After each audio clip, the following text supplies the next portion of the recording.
Kept the windows up to save the heat. There wasn't a lot to talk about.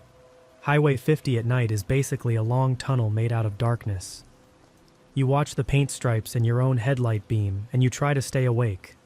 Somewhere east of town, just before the climb, my high beam swept over a shape on the right shoulder. I slowed on instinct because out there, if someone's walking, they're in trouble. The figure stepped into the cone of light, and I felt my stomach go tight. It was a man, jeans torn up, long-sleeve shirt hanging in strips, both hands out as if he had been waving but got too tired to finish. His face looked wrong, like he hadn't been in the sun in years. His lips moved quick, like he was talking fast. But with the windows up and the engine humming, I couldn't hear a thing. I eased up as we crept past to make sure we weren't seeing a post or a fence, and when he turned, his eyes caught the high beams in a way that made my skin crawl. It wasn't the normal red eye you sometimes get in photos. It was like an animal caught on a forest road, sharp return, a shine that didn't match a human. I kept going. I didn't even realize my foot had pressed down until the speedometer climbed and the figure slid backward in the mirror. We argued for the next mile. Mark said we had to go back. I said I wasn't stopping for a stranger who stepped toward a moving car on a highway at midnight. He said if the roles were reversed, I'd want someone to stop. I told him we'd call in at the next town and send help. We both knew the signal is patchy out there, and the next town could be an hour. While we argued, the road climbed into the pass near Hickson Summit. The radio was nothing but static, so we shut it off and listened to the tires. I felt like the temperature dropped another 10 degrees. I had just gotten my heart rate close to normal when the beams cut over the crest, and there he was. Not on the shoulder this time, directly in the lane. He stood with his head down, arms loose at his sides, like he had been placed there. No hurry, no sign of limping, no breath. Just standing in the exact center of my path with empty desert in every direction. I don't consider myself a jumpy driver, but I jerked the wheel so hard the right tires clipped the rumble strip. Mark grabbed the dash and swore. We missed him by feet. The car straightened and I checked the mirror. He hadn't moved. No flinch, no step. He was still there, centered, facing forward, like I hadn't just almost hit him at 65. I felt something cold run up my back that had nothing to do with the air. I told Mark we were not turning around because that would put us back on his side again, and I wasn't doing a slow roll past that face. I can't explain it well. It wasn't just fear. It was like my body knew we shouldn't stop, the same way you know not to step into water with a live wire in it. I accelerated. The car felt too light. A mile later, I had to pull my hands off the wheel one at a time because they were locked. Eureka came and went. We looked for a cop or a diner with a light on, anything.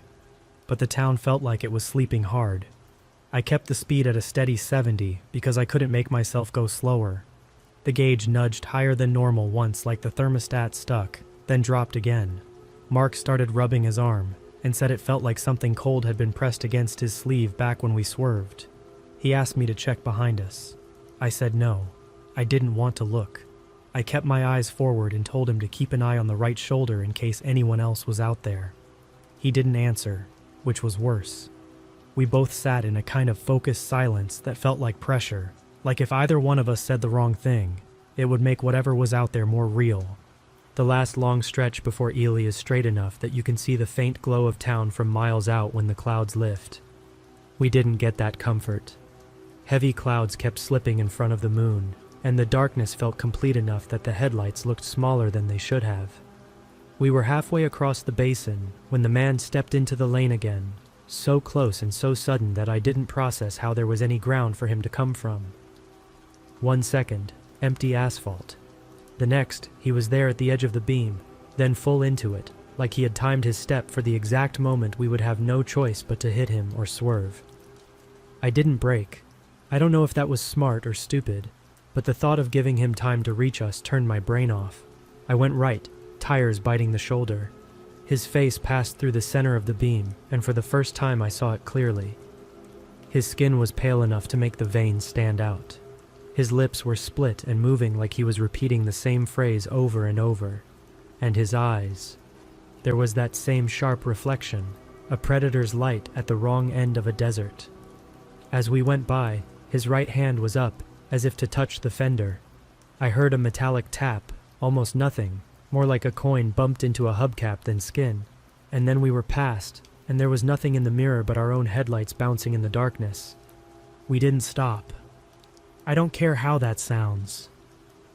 We didn't stop until the first lit intersection in Ely, where I pulled into the lot by the White Pine County Sheriff's Office. I parked crooked. My legs felt like they didn't belong to me when I climbed out. Mark couldn't get his seatbelt undone with his fingers the first try. Inside, a duty officer with a gray mustache and a heavy ring of keys on his belt looked up from a desk. I think he read the situation before I spoke because he asked if there had been a collision. I told him everything I could say in order without shaking, where we saw the man, what he wore, how he stood in the lane. I told him about the eyes catching the high beams like an animal. I told him about the tap on the car. The room felt too warm and my mouth went dry. Mark kept looking over his shoulder at the glass door like we had brought something in behind us. The officer called it in to the sheriff, who walked out from the back with a coffee that looked like it had been poured an hour before. I expected either doubt or a lecture about leaving a man on the road. I didn't get either. The sheriff listened without interrupting, then asked me to repeat the locations as well as I could. Austin Shoulder, Hickson Summit Lane, long run out before Ely. He chewed on that. Then he said level. We haven't had a report of anyone on foot out there for days. No stranded motorists. No broken down vans. Nothing. That stretch doesn't see people walking at night. Hasn't in years. He said he'd send a unit to drive it anyway, because if there was a drunk or a runaway hitchhiking that late in the season, they needed to get him inside before he froze. Then he looked at both of us and said, "You did the right thing not stopping in the dark." He didn't say why. He didn't need to. He asked if we wanted to make a formal statement. I said yes because something about official paper made me feel like I wasn't losing it. Mark stepped outside for air and I followed him after the signatures. That's when I finally forced myself to walk around the front of the car. I expected a smear or a dent. There was a scuff on the right front fender that hadn't been there in Fallon. 4 faint streaks in the road dust, not deep enough to scrape paint, spaced like the width of fingers. I could have made those with my own hand just to scare myself. I didn't. I felt the metal with my knuckles. It was cold enough to leave a faint fog mark under my breath. We bought gas at dawn with a sun that finally broke the cloud line. I told Mark to drive the rest because the lack of sleep hit me in one heavy wave. We didn't say much on the way to his place, and when he got out, he stood there with the door open and looked at me for a long second like he wanted to ask if I thought it was a person or something else. I didn't want to answer. I still don't. I know what my eyes saw in the beams, and I know how the hair on my arm stood when he appeared again in the lane, after 20 miles of empty road. I know how my chest felt when the sheriff said other drivers had called in similar things over the years, and that units never found anyone walking. I know the streaks on my fender were not there before Austin, and they were there in Ely. If you ever take Highway 50 east out of Carson City at night, and you pass through Austin and up by Hickson one late October, keep your windows up and your foot steady, and don't convince yourself that stopping for a stranger on a blind stretch is the moral thing, when every part of you is telling you not to do it. Call it in from town. If you see a man with torn clothes step into your lane and he turns his face toward your lights, and his eyes throw that wrong kind of shine back at you, keep going. You'll make it to Ely. That's the part I can promise. We did. And that's the only reason I'm around to type this.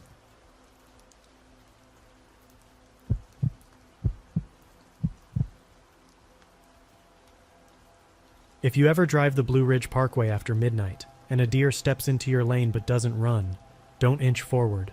Don't honk. Don't wait to see what it will do. Go around it. Keep your eyes forward and your doors locked.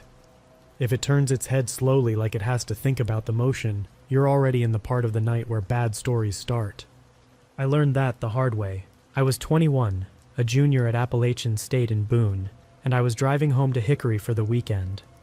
It was early November, first good cold snap, the kind where your breath hangs outside your mouth like a small cloud when you load your car.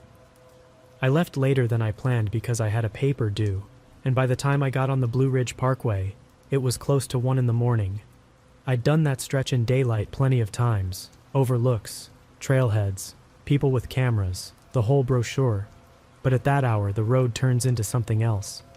No streetlights, no houses, just two narrow lanes glued to the side of the mountains, with black forest stacked on both sides. Right after I passed the sign for Julian Price Lake, I noticed how still it was. Even at night, I usually catch a flash of movement, tail in the bushes, raccoon waddling off the shoulder. That night, the trees were motionless. The only movement was the leaf litter that my headlights pushed across the road in little flurries. It made the asphalt look like a conveyor belt of red and gold. The speed limit signs were just white rectangles that came and went in my high beams, and the reflectors on the guardrail winked one by one as I curved along the ridge. I passed Grandview Overlook, empty lot, no other cars. Past Holloway Mountain Road, I caught myself tightening my hands on the wheel. My gas needle sat just under a quarter tank, and I told myself I had more than enough to reach Blowing Rock and then drop down to US 221. I cracked the window to keep from getting sleepy, and cold air rushed in. No smell of wood smoke, no wet earth, just cold. The radio was off. I didn't want any noise. I just wanted to get home. Somewhere past Green Mountain Overlook, the deer showed up. It didn't leap. It didn't bolt. It was just there between the stripes of my headlights, like it had been lowered in on a cable. Mid-lane, mid-step, body angled away from me. I hit the brakes hard enough that the seatbelt dug into my shoulder, and the tires chirped before they gripped. My headlights washed over the buck's sides, the pale shine of its coat, the ridge of its spine. I waited for the usual reaction. 2 or 3 panicked bounds, a flash of white tail, maybe a second deer I hadn't seen, but nothing moved. I had time to notice details I don't usually notice in animals because they're gone so fast. Its legs were too narrow for the body. The angle of the neck didn't match where the head was pointed. The chest heaved once and then stopped, like it was holding its breath. The eyes shined back, not with that quick glitter I've seen 100 times, but with a steady, unblinking stare that didn't match the way the head was angled. It was like the glare was coming from deeper in the skull than the eyes. I tapped the horn. One short tap. The deer's ears didn't flick. It didn't startle. It lowered its head a fraction, then lifted it again like the motion took effort. I realized I was rolled almost to a full stop, the car idling, the dashboard light ticking out each second. Everything in me said, just wait, it'll go. But the longer I sat, the more it felt like waiting was exactly the wrong move. I shifted down to first. The deer twitched. It wasn't a flinch, or that full-body tremor animals get when they're about to bolt. It was a series of small adjustments, like someone working the controls of a crane. The front legs straightened, then bent, then straightened again. The head rotated faster than a normal head rotates. The shoulders rose. And then, in a motion I still can't explain without feeling sick, it pushed itself upright. Not all the way, not like a person. It stood in a half-rise that put its chest forward and its rear legs braced, like it was trying to find the balance point and couldn't. The line of the spine didn't match the rest of the body. The front hooves hovered for a second, then tapped, then hovered again.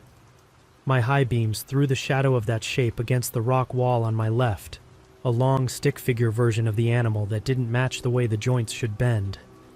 I didn't think. I punched the gas, cut the wheel, and threaded the car around it, close enough that something hard nicked my mirror with a tick. As soon as my headlights slid off its body, the inside of the car felt too dark. I snapped my eyes to the rear view out of reflex. In the mirror, the deer tipped forward and came off that half-rise in a way that looked like a decision. Its hooves hit the asphalt. Then it ran. It didn't run like a deer. That scooter smooth bound I'm used to seeing wasn't there. This was hard, fast contact. Rapid steps that didn't match the length of its body. It matched my acceleration for a few seconds, then fell back into the dark, then surged again, like it was learning the rhythm in real time. I hit 50, then 60. On that road, in the dark, those numbers feel like you're trying to outrun your own headlights. If you're thinking I misread what I saw in the mirror, I want you to understand something. I was too afraid to look back for more than a glance.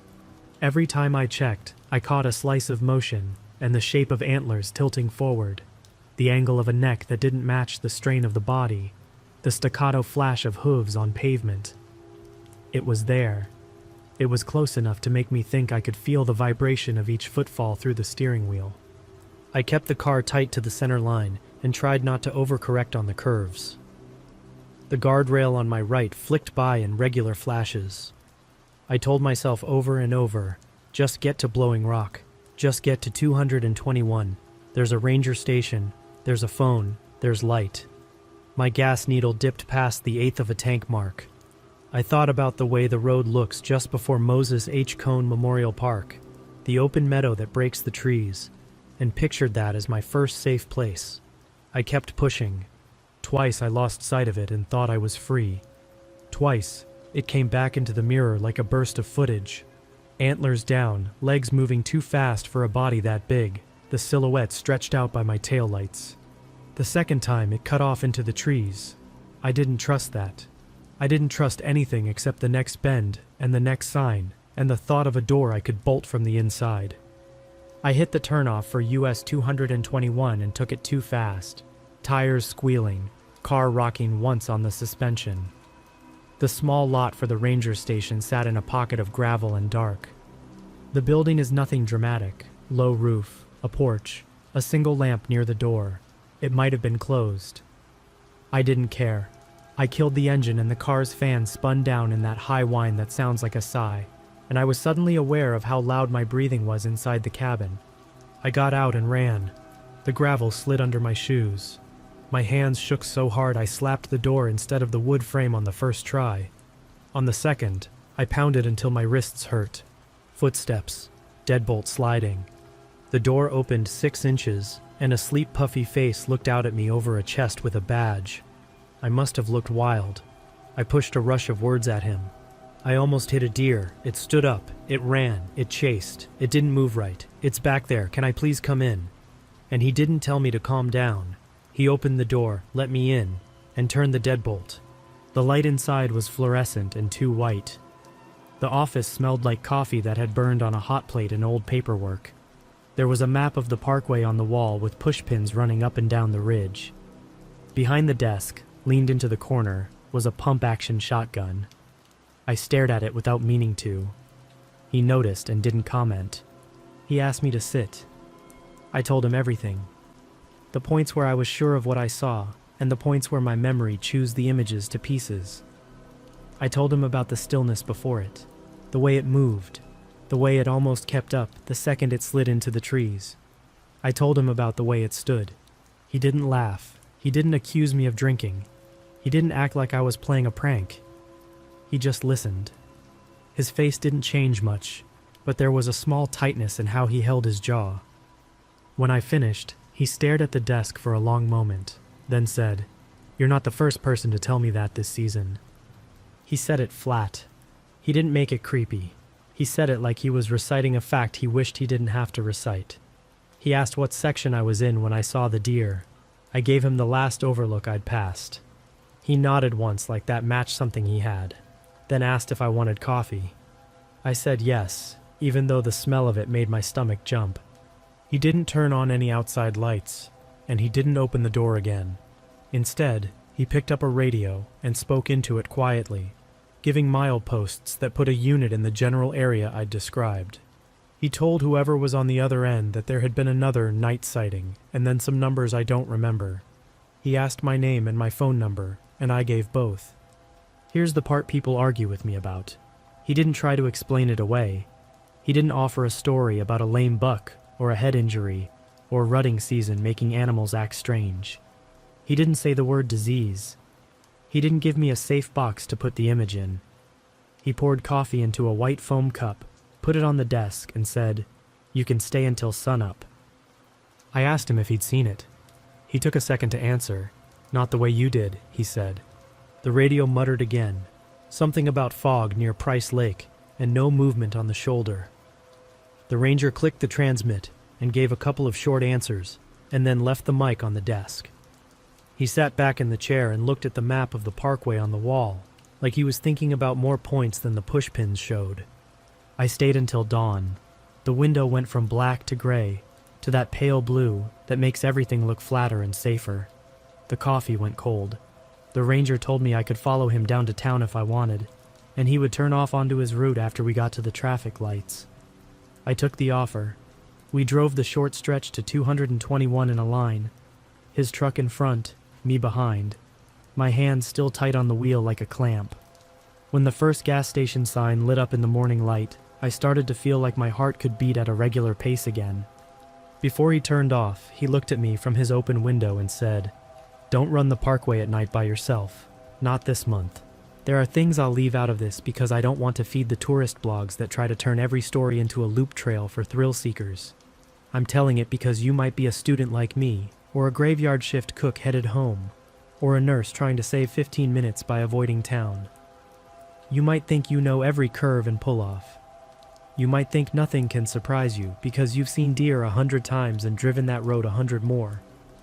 If you see one at 1 in the morning and it doesn't move, if it holds the lane and lowers and raises its head like the motion costs something, if the eyes shine in a way that doesn't line up with where the face is pointed, don't wait. Don't try to stare it down or nudge it aside with your bumper. Don't get out. Don't flash your brights to teach it a lesson. Keep your hands steady, go around it clean, and aim for light and other people. People ask whether it followed me because of the headlights or the engine noise or the way I slowed. I don't know. People ask why I didn't take a picture. If you're asking that, you've never had your mind fail you in a moment where you needed it to be a camera. I had a steering wheel, a gas pedal, and a thin idea of geography. That was enough. The ranger's words were the worst part. Not because they were dramatic, but because they were ordinary. You're not the first person to tell me that this season. That means there were others. That means my story sits in a row with other stories, lined up at slightly different mileposts with slightly different details. Maybe in those, it stood up farther. Maybe it moved better. Maybe someone didn't hit the gas soon enough. I still drive the parkway sometimes, in daylight. The overlooks are full of normal things again. People with dogs. Couples taking their engagement photos. You could convince yourself nothing unusual ever happened there. And honestly, I hope that's what you get to keep. But if you pass Green Mountain Overlook late, and a shape steps into your headlight beam and doesn't react, remember me. Remember the cold air in the car, and the sound of footfalls keeping time with my engine, and the way the office light turned my hands the color of paper. Remember to keep going. And if you make it to the ranger station and bang on the door until someone opens it, don't be surprised if he looks like he's been waiting up for you. Don't be surprised if the first thing he says is that line. And if he offers coffee and a chair until the sky goes pale, take both. You don't need to believe my story to stay alive. You just need to treat certain things on that road like a stop sign you don't argue with. A deer that doesn't move is one of them. If you ever see it stand like it's trying to learn how, you don't want to learn what comes next.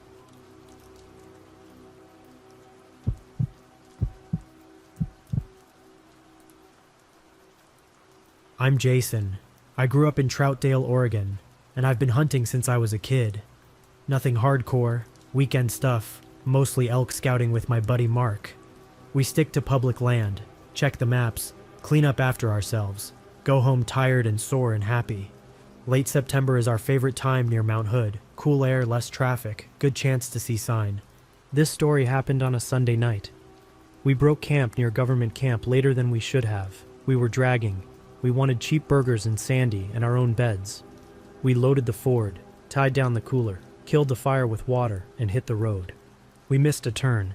It happens. 1 minute you're on a wide gravel road, you know, and the next the number on the faded Forest Service sign isn't one you recognize. It was narrow and crowned in the middle, with wet ruts and slick patches. Low clouds hung in the trees. We figured it would loop back to a bigger road. We kept going. I hate backing a long way in the dark. So does Mark. The brush was tight on both sides, branches tapping the doors and roof. It felt like a bad idea to stop. We were quiet for a while, listening to the tires grind over rock. I saw movement in the ditch on the right. Not a deer, not an elk. It looked like a man crouched low, elbows out, almost like he was bracing to stand. We both saw it at the same time. "Is that a guy?" Mark said. I let off the gas. My first thought was someone had wiped out on a dirt bike or a mountain bike. We've helped stranded people before. It's not rare. I eased us forward until the headlights filled the ditch with light. The thing bolted. It came out of the ditch on all fours, hands and feet, and crossed the road in front of us like it was sprinting a track. I don't mean it crawled. I mean it covered the lane in 2 or 3 strides, palms slapping gravel, back flat, head low. It was too fast, too smooth. The way a big cat moves, but the angles were wrong. The limbs looked human. I hit the brakes without thinking. The truck slid a foot and settled. I kept my hands on the wheel because my hands didn't know what else to do. "What was that?" I asked. "Person," Mark said, but he didn't sound sure. We sat there with the engine idling. No wind. The only sound was the tick of cooling metal and the belt whine from the power steering. I could see where it had come up from the ditch. Wet mud, smeared boot, or handprints, I couldn't tell. "I'm turning around," I said. "There's no room," Mark said. "Go up until we can." I feathered the gas. We rolled 20 yards, then 30. The brush leaned over the road in places. There was nowhere to pull a 3-point turn that didn't involve dropping a tire off the edge into a ditch. Every time I thought about stopping, my mind flashed that shape crossing in front of us, fingers long and spread, the way the palms hit the rock. We hit a shallow puddle, a washboard stretch, and the truck jerked. I shifted wrong, got flustered, and killed the engine. The dash light stayed on. The sudden quiet made the hairs stand up on my arms. "Nice," Mark said, trying to joke. He didn't sound like he believed it. "Hold on." I turned the key. The starter ground. The engine didn't catch. I tried again. The headlights threw pale cones into the brush. I could see our breath inside the cab. "Okay, relax," I told myself out loud. That's when something hit the hood. It wasn't a tap. The metal flexed and dropped an inch. 2 hands. I didn't see the face, not at first. I saw the hands. They were spread wide, skin pale and dull, each finger too long. The nails were there, but they weren't claws. They were more like thickened ends. The palms were damp and left dark prints on the paint. Then it leaned forward, and the glass caught a shape that lined up with a face. The eyes didn't reflect like an animal. They didn't flare white in the lights. They were just there. The nose was small and the mouth was tight and wrong, like someone who had been smiling for too long and forgot to stop. I turned the key so hard my wrist popped. The engine coughed and died. The hands on the hood slid an inch, leaving streaks. The cab dipped again. I could feel the weight through the steering column. "Go, go, go," Mark said low, repeating it like a chant. He sounded like he was talking through clenched teeth. I turned the key again and feathered the gas. The engine caught. I dumped the clutch and the rear end slid toward the ditch. Gravel sprayed the brush. The thing on the hood pushed off hard, and I saw the hood bounce back up a hair, like a pushed-in dent popping out partway. We fishtailed and started rolling. I kept it steady at maybe 15, trying not to slide. I wanted a wide spot. I wanted pavement. I wanted to be anywhere else. "Right there," Mark said, pointing past the windshield. The road T-boned another gravel road. I turned right without stopping. The truck lurched and the right tires bit. In the mirror, for a second, I saw it in the beam of the taillights. On all fours again, running, hands and feet kicking gravel. Its back didn't arch. It stayed flat like a table with hinges. I got us up to 40. That's fast on a narrow road, but I didn't care. The suspension slammed my spine on every dip. Branches reached out over the glass, and I flinched at each one like it was another set of hands. Something hit the driver's side panel behind me. A heavy, solid punch. Metal boomed and the truck kicked sideways. I corrected. Mark had the glove box open now and had his revolver in his hand. He didn't point it at me. He pointed it out and back, low. He fired once. The blast filled the cab with powder smell and my ears rang. I didn't look. I watched the road and kept my foot down. The trees thinned. I saw a faint white glow through the trunks. It was the highway. Pavement. I almost sobbed with relief. I didn't slow down. I just rolled out into the empty lane and felt the tires grab. The sound changed from gravel to smooth, and for the first time in a while, my hands loosened on the wheel. We blew past the sign for zigzag. We didn't stop.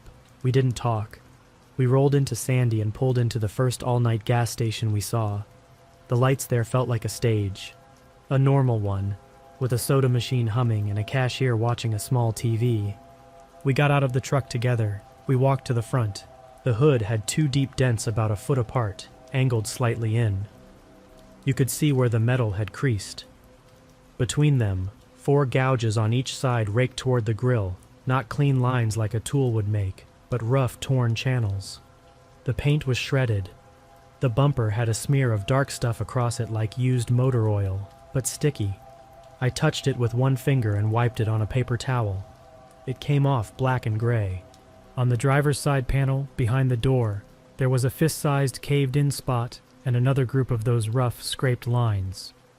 I could fit the pads of my 4 fingers into them, and they lined up too well for me to feel okay about it. We went inside. The cashier, an older guy with a beard, looked up, nodded at the truck and said, "Hit a bear?" "No," I said. He waited like he expected a story. Neither of us gave him one. He rang us up for coffee and we stood there drinking it at the window. He didn't ask again. We drove home. I didn't talk much. Neither did Mark.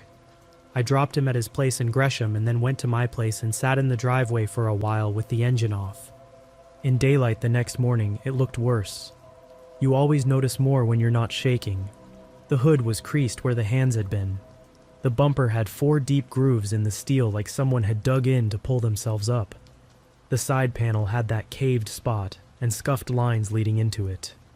I took photos for my insurance and then didn't submit them. I didn't want to deal with a call where I'd be asked what happened.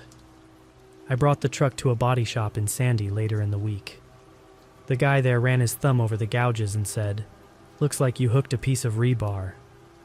"I was on gravel," I said. He shrugged. "People drag weird stuff on those roads." He gave me an estimate that made my stomach drop. I paid it because I didn't want to look at the marks anymore. For a few nights after, I had trouble sleeping. I'd lie there thinking about the way it moved, not the speed even, the posture, the hands going down first, the heel of the palm, the arm snapping straight, the foot following like a mirrored step. I kept replaying the way it pressed down on the hood. There's a feeling you get when another person leans over a car, shift in weight, flex, the metal telling you someone is there. It was that, not a paw, not a thump. Weight the way a person has it. I didn't go back to that maze of roads for a while. When I did, I stayed on the big stuff and was out well before dark. Mark and I still hunt, but we don't push our luck on Sunday nights anymore. If it's getting dim under the firs, we pack it up and we go. No more, it'll loop around. I know what this sounds like. I don't care. I didn't drink that night. I wasn't doing anything stupid. We saw what we saw. It crossed in front of us on hands and feet. It climbed on the hood. It left marks a person could make if a person had hands like that and strength like that. If you were out there that night near Mount Hood, crouched in the ditch off a narrow road, and you ran at our truck and put your hands on the hood, let's not meet again.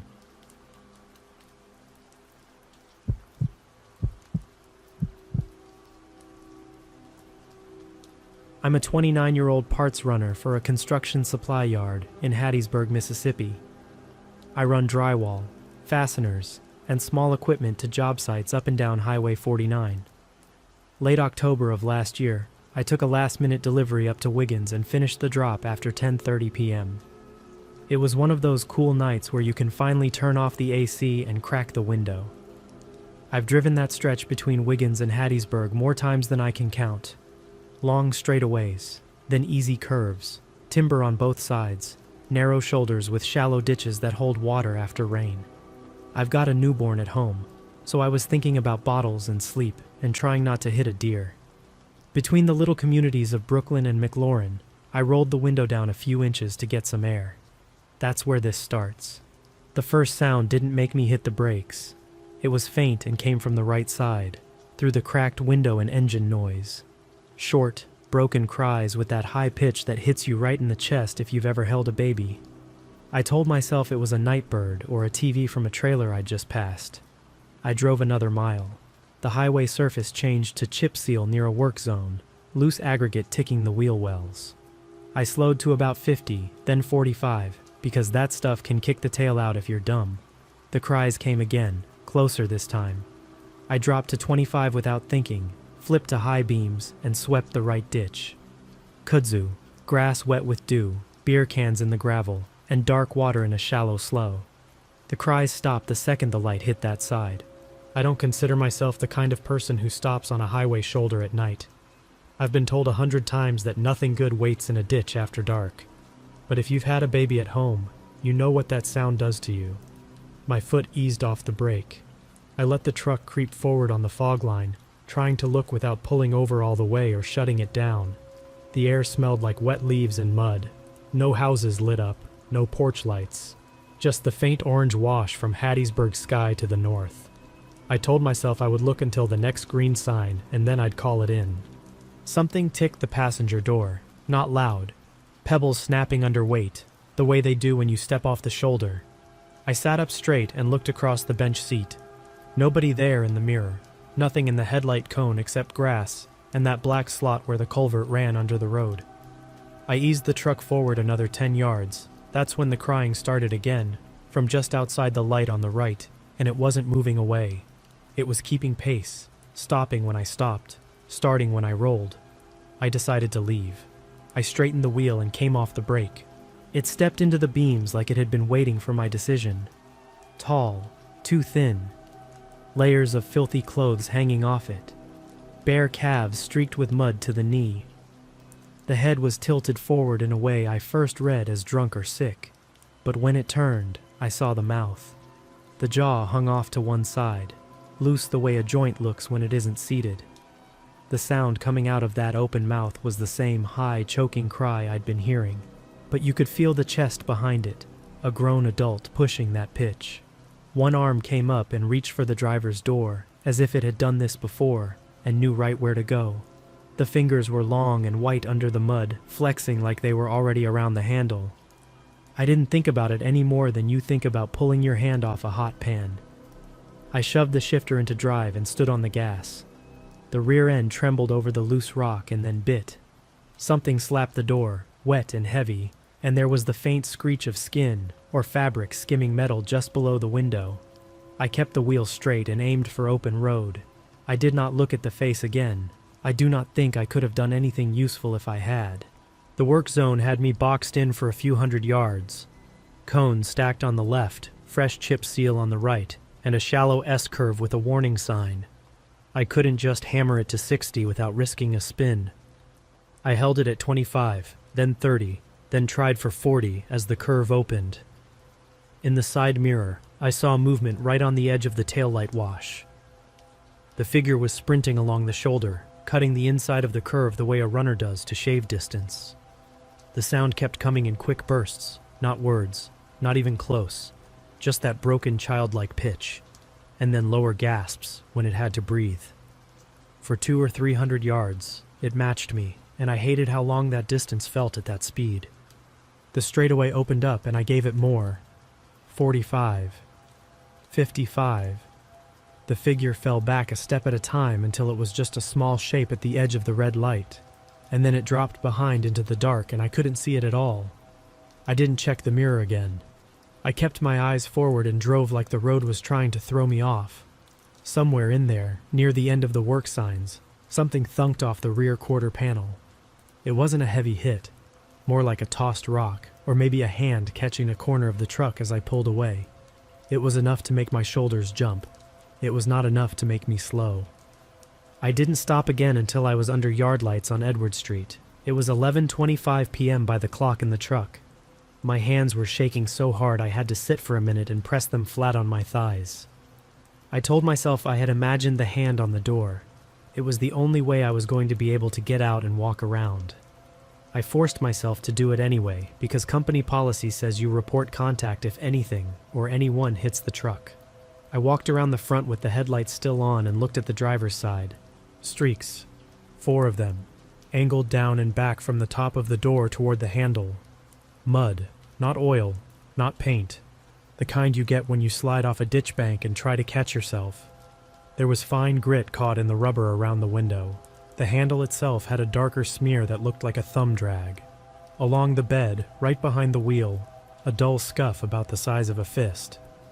I did not have an explanation I could live with that didn't involve someone trying to get into my truck. I called my supervisor. He told me to clock the time and call non-emergency dispatch for Forest County. The woman on the line asked for my location and asked if I needed medics. I said no. She asked for mile markers and landmarks. I gave her what I had. A white roadside cross I'd passed before I slowed the first time, the green McLaurin sign a little farther north, a small bridge over a slough, and a brown sign for DeSoto National Forest farther back. She told me a deputy would meet me at the yard and asked me to keep the truck where it was. The deputy who showed up was steady and calm. He walked the driver's side slowly, used a small flashlight without flagging down half the street, and then took a small swab from the mud in the window rubber and a second from the handle. He scraped a bit of grit into a paper envelope. He asked for my route, my speed, my reason for slowing. He didn't make me feel stupid for slowing when I heard the cries. He said I wasn't the first person in a week to call about that stretch and that sound. 2 other drivers had phoned it in, both saying they'd heard what they thought was a baby and seen a very skinny man on the shoulder. Neither made contact. Neither stopped fully. He asked if I'd be willing to ride back out there at first light and show him exactly where I'd slowed. I didn't want to do that at all. I said yes anyway. I went home and woke my wife by accident when I set my keys down. I didn't tell her everything that night because she had to be up early with the baby. I lay there and waited for her breathing to level back out and stared at the ceiling, replaying the way that mouth had looked and the way the fingers had flexed. I slept maybe an hour. We went back at dawn. The highway was the same highway it always is, which somehow made it worse. Same straightaways, same ditches, same dark water in the slough. In daylight, you can see how a person could melt into the brush in 2 steps, and you'd never spot them from a moving cab. We pulled off where the shoulder widened near a culvert and walked the ditch line. The deputy spotted them first, prints on the slope where the clay was still wet. Long stride, narrow heel. Some barefoot impressions, then shoe tread again like someone had lost a shoe in the mud and then put it back on.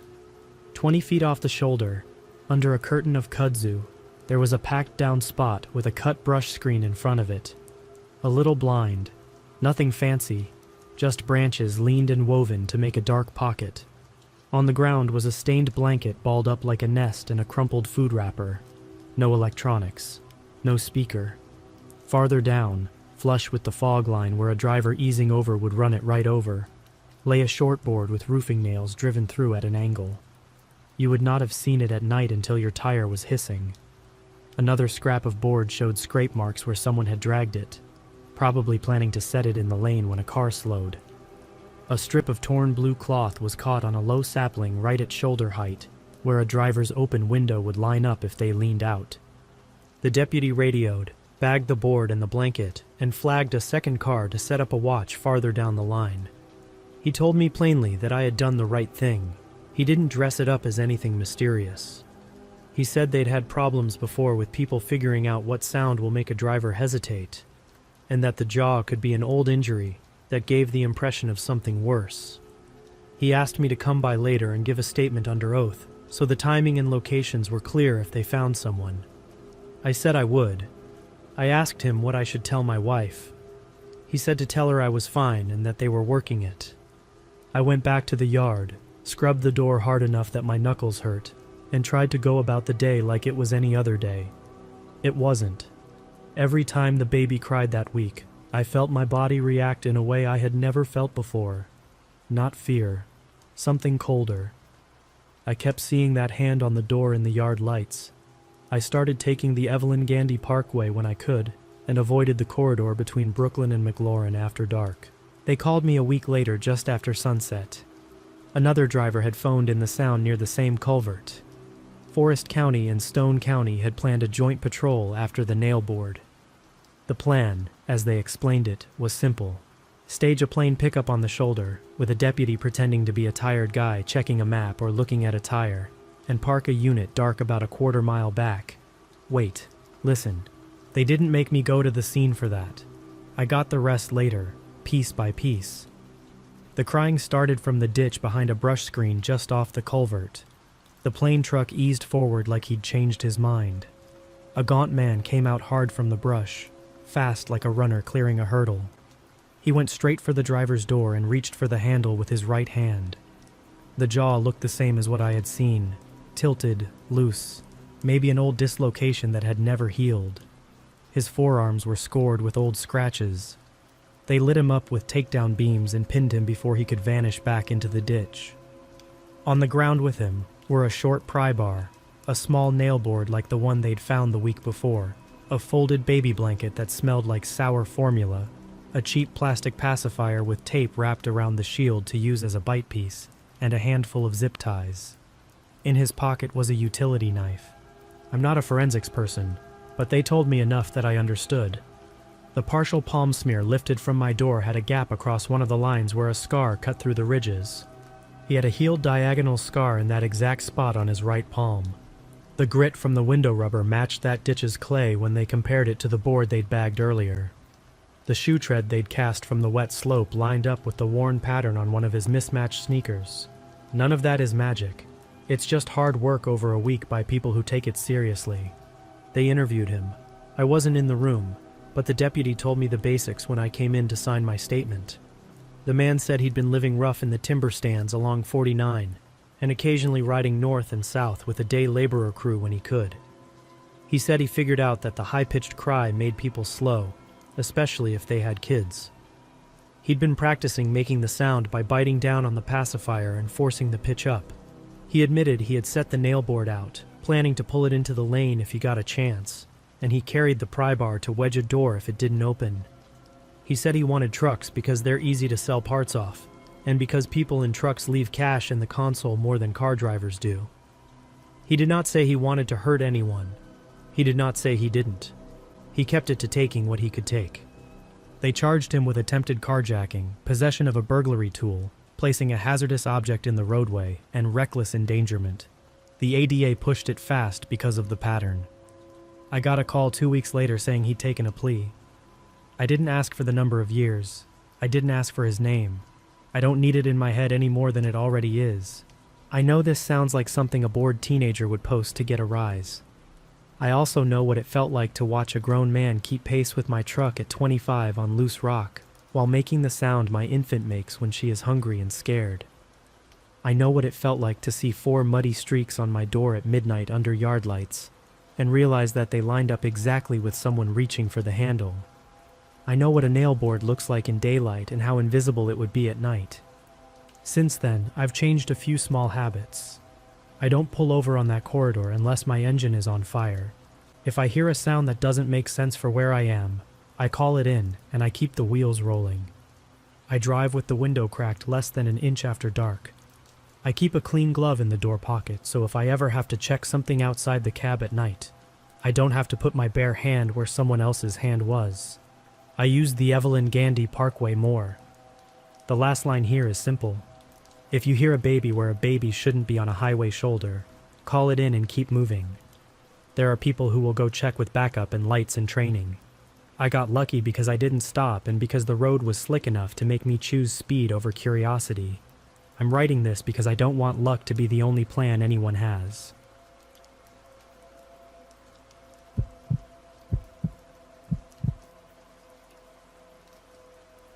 If you ever drive Highway 16 between Jasper and Hinton after dark, remember this. I'm not posting for drama. I'm a 29-year-old electrician, born and raised in Hinton, the kind of guy who keeps tire chains in the bed before the first frost and shuts off his high beams for oncoming trucks out of habit. I've seen pretty much everything that moves out there. Elk strung out along the shoulder, bighorn balanced on outcrops, the odd black bear nosing the ditch. I know you don't hunt inside the park. My buddy Tyler and I had camped near the boundary for a long weekend, hiked up by Pyramid Lake, and ended the night with a soak at Miette. We left the Jasper town site late with a thermos of coffee, rifles locked and cased from a range day earlier in the week. Last weekend of September. Air cold enough to burn your lungs. The highway thins to nothing after 11. We were eastbound, the flat stretch by Talbot Lake opening in front of us like a runway. Water sat black on both sides of the causeway.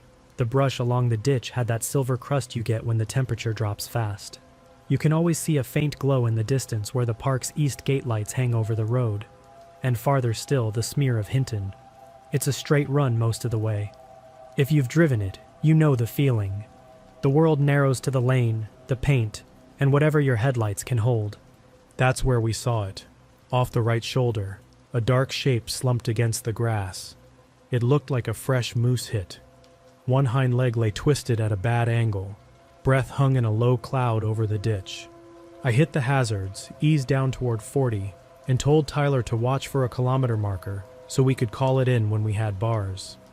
Reporting a carcass keeps somebody else from ending up through a windshield. It's what you do out here. The light swept across the body, and something didn't line up. The hide wasn't right. In places it looked peeled back, hair slipping off in greasy clumps. I could see pale tissue where a rib should be, too clean, like a strip cut wrong. The eye facing us gave no normal shine. It flashed chalky and dead. I nudged the truck left to give it space, and that's when it twitched. The mass rolled at the shoulder and got up in one heave. It didn't rise like a moose, front legs straightening, back legs bracing. It planted the front wide and pushed into a crouch, then took one staggering step with joints that bent wrong. Instead of the clean hinge of a foreleg, there was an angle like a human elbow breaking the outline. The head swung toward our lights. The muzzle looked long enough to sell it, but the jawline was narrow and tight against a thin neck. There was a tear in the chest where hide peeled back, showing a pale line underneath. It stepped into our lane. I didn't think about it. I gunned the truck and tried to pass wide. Gravel spit from under the right tires, and I felt the rear end break a little before the rubber bit back on the blacktop. Tyler's hand hit the dash. He didn't say much, just enough to make my foot stay down. As we drew level, the thing lurched off the paint toward us like it had been waiting on that cue. The first hit came near the Talbot Lake Causeway. A heavy thud clipped the tailgate hard enough to pop the cab and set both mirrors buzzing. The smell rolled in after, the kind of sweet, spoiled stink you only get from meat that sat too long. It coated my tongue. I tasted it more than I breathed it. I knew we weren't outrunning an animal that weighed 1,000 pounds from a standstill, but the way it moved didn't match that kind of weight anyway. It covered ground with a bounding shuffle. The front, limbs, punched down like elbows while the rear drove, the bend in the legs too high, like knees were somewhere they shouldn't be.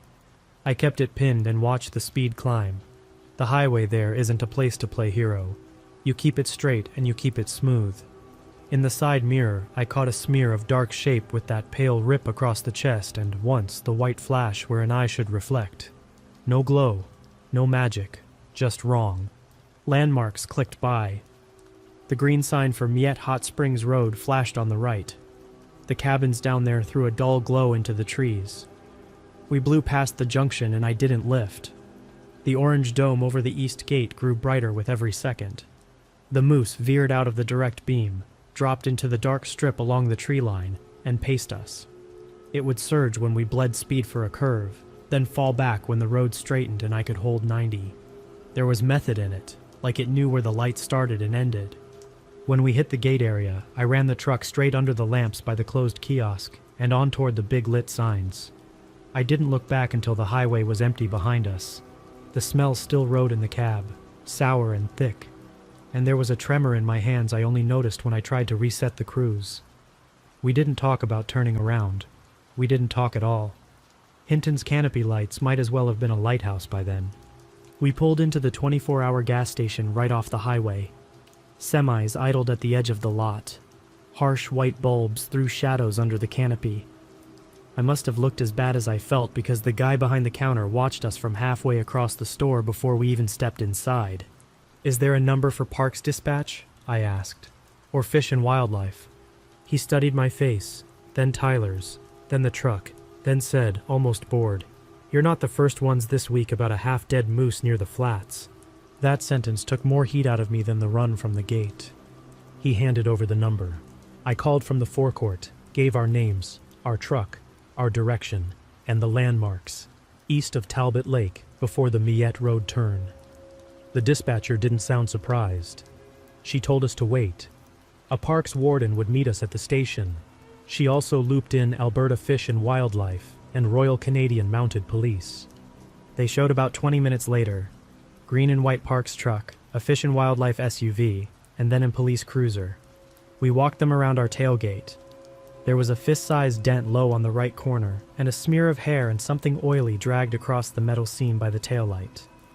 The warden snapped on gloves and plucked a tuft of dark hair free.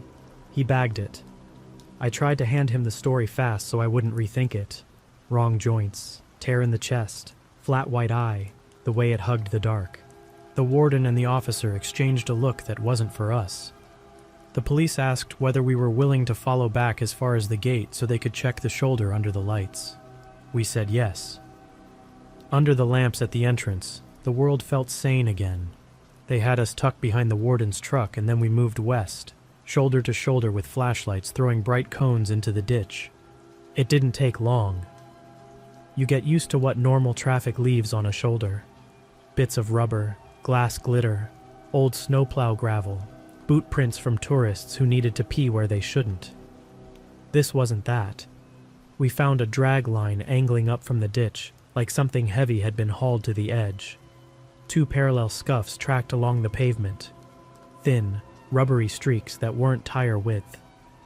Grass near the culvert had raw grooves cut through it, as if rope had burned it. A small sapling held a wad of rotted hair and hide. Half buried in silt, someone's canvas strap lay with a rusted buckle at the end. The smell hung in one spot near the ditch like a pocket of heat, even in the cold. The Fish and Wildlife officer crouched, looked at the tracks, then pointed at boot prints mixed in with moose tracks in the soft dirt. The kind of mix you don't see unless people have been right up in it, not just driving past. He said something low to the warden about it not looking like a clean roadkill site. The warden straightened up and told us we were done for the night. They'd stage near the Pocahontas area and sweep the pullouts. He took our statements and thanked us without any cheer in it. Back at home, I hosed the bedliner because I couldn't stand the smell. I used pliers to pull a tuft of coarse hair out from the taillight seam and dropped it in a bag for them.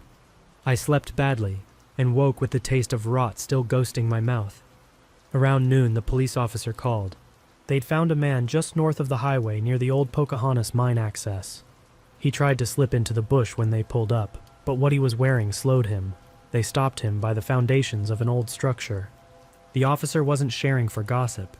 He gave me the summary because our truck was part of it. Here's what he said they took off the guy. A section of moose hide cut and stitched into a jacket. Hair sloughing off in patches, stiff where it had dried wrong. A mask built from the top of a moose skull plate with hide attached over white-fogged safety goggles, explaining that flat milk white eye in our lights. Homemade shin rigs, knee braces and padded hockey shin guards strapped outside his pants, which shifted where the legs looked like they bent.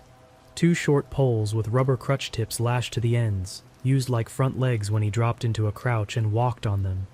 Rope and straps stashed by the culvert with a spoiled moose quarter dragged earlier in the week to make scent and a visual. It wasn't a monster.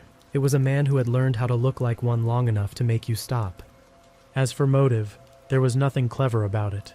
He'd been living rough near those old buildings. According to the officer, he planned to scare drivers into stopping or swerving and then approach as if injured wildlife needed help. He wanted either a quick robbery or a truck. He picked the Talbot Flats because the road is straight, cell service can be spotty, and people let their guard down once they think they're past the park interior. He didn't count on drivers punching it for the gate lights. The warden sent the hair from our tailgate for comparison, but they already knew what it was. The dent lined up with a shoulder plate he'd strapped under the hide. Those thin parallel scuffs on the asphalt matched the crutch tips. The rope grooves matched the strap they recovered. Parks cleaned the site and threw up temporary signs reminding people not to stop for wildlife unless they could pull into a lit area. The police took him in. End of story in the official sense. For me, closure came when I rinsed the last smell out of the truck and tossed the gloves. I didn't keep the tuft of hair. We finished the written statements the next day, and that was that. I still drive that stretch a lot. I still slow along the flats because you'd be stupid not to. But I don't stop on the shoulder for anything I can't see clearly under a canopy or within sight of the gate lamps. If something looks off, I get to light and people first, then make the call. You'll hear folks in Hinton say they've had the half-dead moose chase their bumper out of the park and into town. You'll hear variations. Most of them are noise. What matters is simple and ugly. Someone figured out that in the right place, at the right hour, a silhouette and a smell can do more than any weapon. They can make you hand yourself over. So if it's late and the temperature's dropped and you're coming off the Talbot Lake Flats and see a shape on the shoulder that doesn't sit right, don't be a hero. Keep your wheels straight. Keep your speed. Put your eyes on the glow ahead. Report it when you're under the lights. The thing in the ditch isn't a ghost, and it isn't an animal that needs you. It's a problem wearing a costume, and it moves fast.